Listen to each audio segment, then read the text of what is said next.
శ్రీ మహాగణాధిపతి నమః. శ్రీ గురుభ్యో నమః. ఈరోజు శ్రీకృష్ణుడు గోపకాంతల దగ్గర వెన్న తినడం లీలలు చెప్పుకుంటున్నాం. కృష్ణ పరమాత్మ వెన్నలన్నీ తినేసి వచ్చాడు.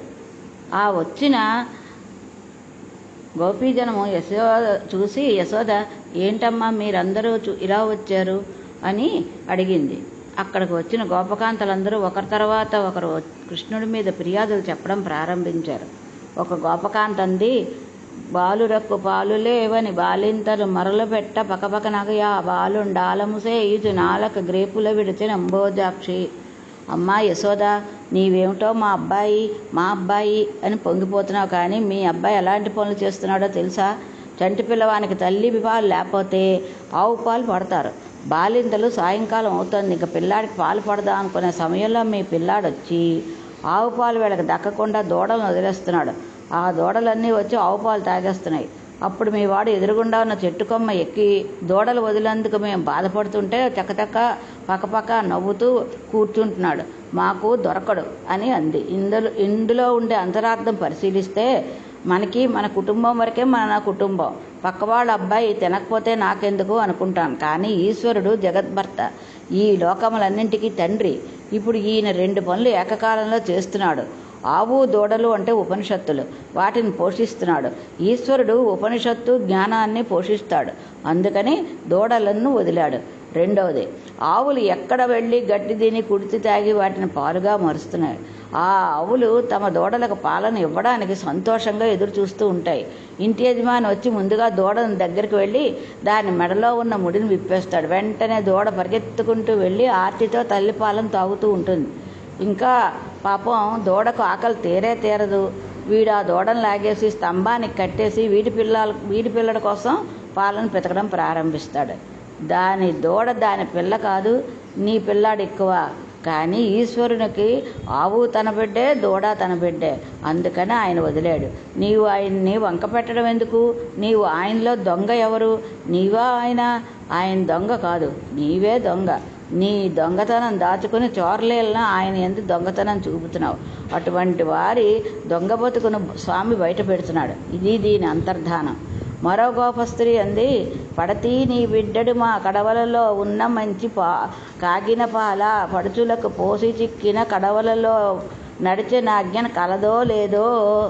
యశోద, నీకు అస్సలు క్రమశిక్షణే లేదు. నీకు లేని నీ పిల్లాడికి ఎలా వస్తుంది? ఏం చేశాడో తెలుసా? మా ఇంట్లో పాలన్నీ ఎర్రగా కొండలో కాచాం. అటువంటి పాలు పిల్లలందరికీ తీసుకొని వచ్చి చప్పుడు చేయకుండా కొండలను ఎత్తి తాగేసి ఆ కొండలను కిందకు పడేసి వాటిని తొక్కుంటూ వెళ్ళిపోయాడు. పాలు పోయాయి, కడవలు పోయాయి. ఇదెక్కడి పిల్లాడు అంది. ఒకరికి పెట్టడం అనేది లేకుండా ఎప్పుడు తన కోసమే దాచుకునేవారి ఇంట్లో ఐశ్వర్యాన్ని ఈశ్వరుడు ఎలా తీసేస్తాడో మనకు తెలియదు. అసలు పరాయి వాడికి పెట్టడం రాని ఇంట్లోంచి లక్ష్మీదేవిని ఎలా తీసుకువెళ్ళిపోవాలో నారాయణుడికి బాగా తెలుసు. నిశ్శబ్దంగా తీసుకెళ్ళిపోతాడు. కాబట్టి పరులను పెట్టడం నేర్చుకుంటే నీ జీవితంలో వృద్ధిలోకి వస్తుంది. నీవు ఏది పెట్టావో అదే నీకు ఆస్తి, ఆ పుణ్యమే నీకు కాపాడుతుంది. అది ఇక్కడ కృష్ణుని ఈ చర్యల్లోనే అంతరార్థం. ఇప్పుడు మరొక గోపికాంతకు లేచింది. ఈవిడ కొంచెం తెలివైంది. అప్పటికే కృష్ణుడు వచ్చి దొంగతనాలు చేస్తున్నాడు. అవి కింద పెడితే పాలు పెరుగు తాగేసి కొండలు పగలగొట్టేస్తున్నాడని తెలుసుకుంది ఆవిడ. అందుకని ఆమె తన కోడల్ని పిలిచి, కొండలను కింద పెట్టకు, ఉట్టి మీదే పెట్టు, కృష్ణుడికి అందదు అంది. అందరూ హాయిగా పడుకున్నాడు. కృష్ణుడు వచ్చి చూశాడు. అమ్మా, ఎంత తెలివైందానివే, నీవెక్కడ పెట్టావో నాకు తెలియదు అనుకుంటున్నావా అనుకున్నాడు. ఈశ్వరుడు ఐశ్వర్యం తీయాలంటే ఎక్కడ పెడితే మాత్రం తీయలేడు. ఆయన ఎక్కడ ఉన్నా వెన్నను అంటే భక్తి తింటాడు అని రెండవ అర్థం. ఇప్పుడు కృష్ణుడు రోళ్ళు పీటలు వేశాడు, చెయ్యి అందలేదు. అందుకని కొండను కిందకి అన్నం పెట్టాడు. అందులోంచి శుభ్రంగా మిగతా పిల్లలందరినీ కలిసి వెన్న తినేశాడు. ఆ గోపస్త్రీ, యశోద, నీ కొడుకు పైకి కనపడ్డు కానీ ఇంత తిండి తినేసే పిల్లాడిని ఎక్కడికన్నావమ్మా? వెన్న పాలు చీరలు పట్టి తాగేస్తున్నాడు అంది. మరొక ఆమె, అమ్మ, మా ఇంటికి వచ్చి వెన్న నెయ్యి తినేసాడు. ఈ ఇంట్లో కొండ పట్టుకెళ్ళి పక్క వాళ్ళ ఇంట్లో వెళ్ళి పెట్టేవాడు. వాళ్ళు లేచి చూసుకునేసరికి వాళ్ళ కుండలు పక్కింట్లో ఉండేవి. వాళ్ళు వీళ్ళు దెబ్బలాడుకునేవారు. ఈయన వీధిలో ఆవులకు గడ్డి పెడుతున్నట్టుగా నిలబడి వీళ్ళ దెబ్బలాటలు చూసి నవ్వుకునేవాడు. ఎందుకు ఈ లీల?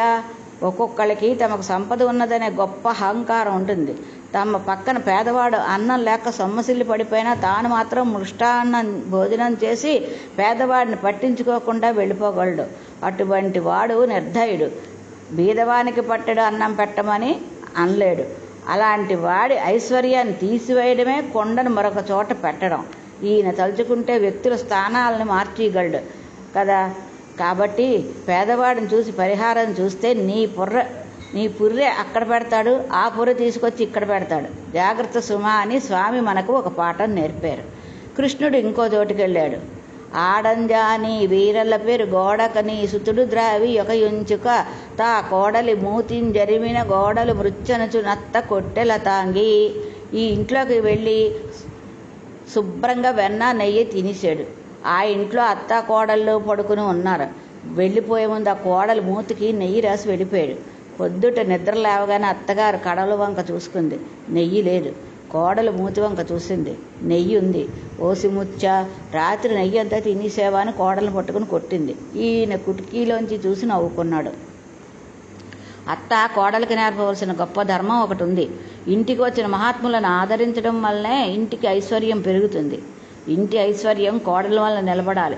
వచ్చిన అతిథులను ఎలా గౌరవించాలో అత్తగారు కోడలికి నేర్పాలి. అంతేకాకుండా అత్తగారు కోడలికి దుష్ట చదివిపలు నేర్చారంటే చివరికి అది వారిద్దరికి మధ్య దెబ్బలాట్లకు దారితీస్తుంది. అప్పుడు సంసారాలు చితికిపోతాయి. ధర్మం ఎందుకు పూనికి ఉండదు. కాబట్టి అత్త కోడలను ఎప్పుడూ సంస్కరించాలి. తండ్రి దానం చేసేటప్పుడు ఎప్పుడూ కూడా కొడుకుని పక్కన పెట్టుకోవాలి. దానం చేయడం కొడుక్కి కూడా అలవాటై రేపు వృద్ధిలోకి వస్తాడు. అది మహాధర్మం అని నేర్పారు స్వామి. ఓ యమ్మ, నీ కుమారుడు మా ఇండ్లను పాలు పెరుగు మననీడమ్మ, పోయేదం ఎక్కడికైనను మా ఎన్నుల సురభుల మంజులవాణి. చివరకు వాళ్ళమ్మ, ఇంక నీ కొడుకు మా ఇంట్లో పాలు పెరుగు బతకనివ్వడు, ఈ ఊర్లో విడిచి వెళ్ళిపోతున్నాం అన్నారు. అంటే యశోద వారిని ఇవన్నీ ఎప్పుడు చేశాడు అని అడిగింది. ఇవన్నీ ఇవాళ పొద్దున్న చేశాడు అని చెప్పారు.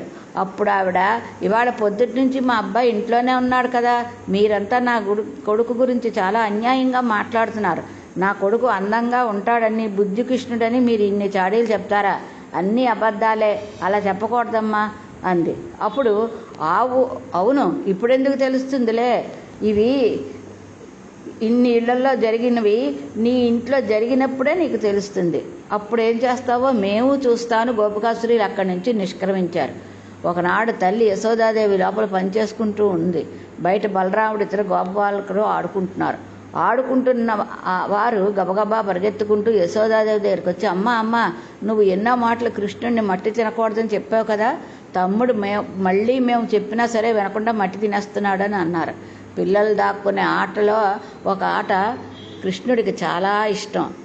మనకి జారత్వం చోరత్వం చాలా ఇష్టం. అందుకే ఆయన చిన్నప్పటి నుంచి ఈ 2 లీలనే చేశాడు. దొంగాట ఆడేటప్పుడు ఆయన ఎక్కడో దాక్కుని ఒక్కడు కూర్చుని మట్టి తినేసి నోట్లోంచి పోసుకునేవాడు. ఈ చర్య వలన భూకాంత పొంగిపోయేది. ఈలోగా మరో చోట దాక్కున్నవాడు కృష్ణుడు నోట్లో మట్టి పోసుకోవడం చూశాడు. గోపపాలకులందరూ కలిసి కృష్ణుని చేయి పట్టుకుని లాక్కుని యశోద దగ్గరకు తీసుకెళ్లారు. యశోద అదృష్టమే అదృష్టం. జీవితంలో యశోద లాంటి జన్మ ఉన్నవాళ్ళు అరుదు. యశోద దగ్గరికి పరమాత్మ వెళితే ఆవిడంది, మన్నేటికి భక్షించదు మన్నీయములు లేల నీవు మన్నింపవు, మీ అన్నయ్య సకులను చెప్పెదరన్నా మన్నేల మరి పదార్థములు లేదే. పిల్లలు చెప్పిన మాటలను ఆవిడ నమ్మేసింది. ఆయన ఏమీ తక్కువవాడు కాదు, తిన్నాడు.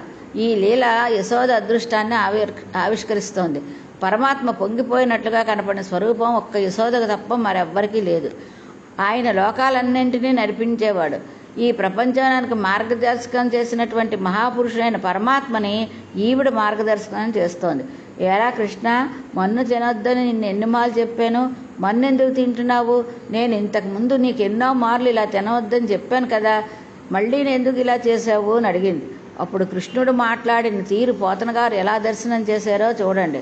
అమ్మ, మన్ను తినంగానే శిశువునో ఆకంటినో వెర్రినో నన్ను జోడక వీరి మాటలు నన్నీవు కొట్టంగా వీరి మార్గము ఘటించి చెప్పెదరు కాదేని మాది అస్య గంధమ్మ గ్రాణంబు చేసి నా వచనములు తప్పైన దండింపవే. అమ్మా, నేను మన్నుదండమేమిటి? నేను శిశువునా వెర్రివాడునా? వీళ్ళ మాటలు నమ్మి నన్ను మట్టి తిన్నానని అనేస్తున్నావు. నువ్వు నన్ను కొట్టడం కోసమని వీళ్ళందరూ లేనిపోని చాడీలన్నీ నా మీద కల్పించి చెప్తున్నారు. ఆయన వేదాంతం ఎలా చెప్తున్నారో చూడండి. తన్మాత్రలతో పృథివికి వాసన వస్తుంది. నేను నిజంగా మట్టిని తిన్నవాడనైతే పృథివి నుండి వాసన వస్తుంది కదా. కాబట్టి నా నోరు మట్టి వాసన రావాలి కదా. ఏది నా నోరు వాసన చూడు, వాసన చూస్తే అప్పుడు కొట్టు అన్నాడు. అప్పుడు యశోద, ఏంటి వీడు ఇంత టెంపర్తనంగా మాట్లాడుతున్నాడు, మట్టి తినలేదంటున్నాడు, నిజం ఏమిటో ఇప్పుడే పరిశీలిస్తానని కృష్ణుడు నోరు తెరవమంది. ఏమి యశోదాదేవి అదృష్టం! ఎంతో తపస్సు చేసి మహాపురుషులు ఎక్కడో జారిపోయి మరల జన్మం నెచ్చుతారు. అంతటా నిండి విన్న ఈశ్వరుని చూడలేకపోయారు. అంతటా ఈశ్వరుని చూడడం అనేదే జ్ఞానం. ఏమీ చదువుకొని స్త్రీకి అంతట ఐశ్వర్యం ఈశ్వర దర్శనం చేస్తున్నాడు ఆ పరమాత్మ. ఈశ్వరుని యందు లోకం కనపడుతున్నది, లోకం ఈశ్వరుని యందు ఉంది. పరమాత్మ ఇప్పుడు ఈ తత్వాన్ని ఆవిష్కరిస్తున్నాడు. ఇది బ్రహ్మాండ దర్శనం. దీన్నే మృద్భక్షణమున విశ్వరూప ప్రదర్శనము అంటారు పోతన గారు. కృష్ణుడు నోరు తెరిచాడు.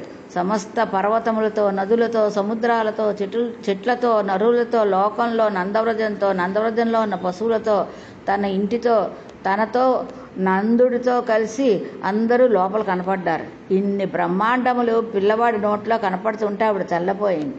కలయో వైష్ణవ మాయయో ఇతర సంకల్పార్థమో సత్యమో తలపన్ నేరకయున్నదాననో యశోదాదేవి గానో పరస్థలమో బాలకుడింత యాతని ముఖస్తంభై యాదండంబు ప్రజ్వలమై యుండుటకేమి హేతువో మహాశ్చర్యంబు చింతింపగాన్.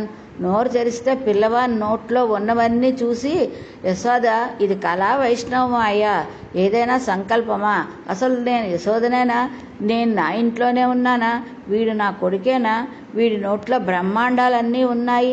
ఆలోచించి చూస్తే చాలా ఆశ్చర్యంగా ఉంది. పిల్లవాడేమిటి, నోట్లో బ్రహ్మాండాలేమిటి అని ఆశ్చర్యపోయింది. యశోద కృష్ణుని కేవలం తన కొడుకుగా భావన పెంచుకుంది. ఈ ప్రేమయే భక్తి. తెలియకుండా ప్రేమించిన ఆమె ఈశ్వరునే ప్రేమించింది. ఇటువంటి భక్తి పర్యవసానమే జ్ఞానము. ఇదే విశ్వరూప సందర్శనం. అయితే ఇక్కడ పరమాత్మ ఒకటి అనుకున్నారు. అమ్మ ఇలా జ్ఞానంతో ఉండిపోతే నాకు అమ్మగా ఉండలేదు కాబట్టి మరల వైష్ణవ మాయ కప్పాలి అనుకుని ఆమె జ్ఞానాన్ని ఉపసంహాసనం చేశాడు.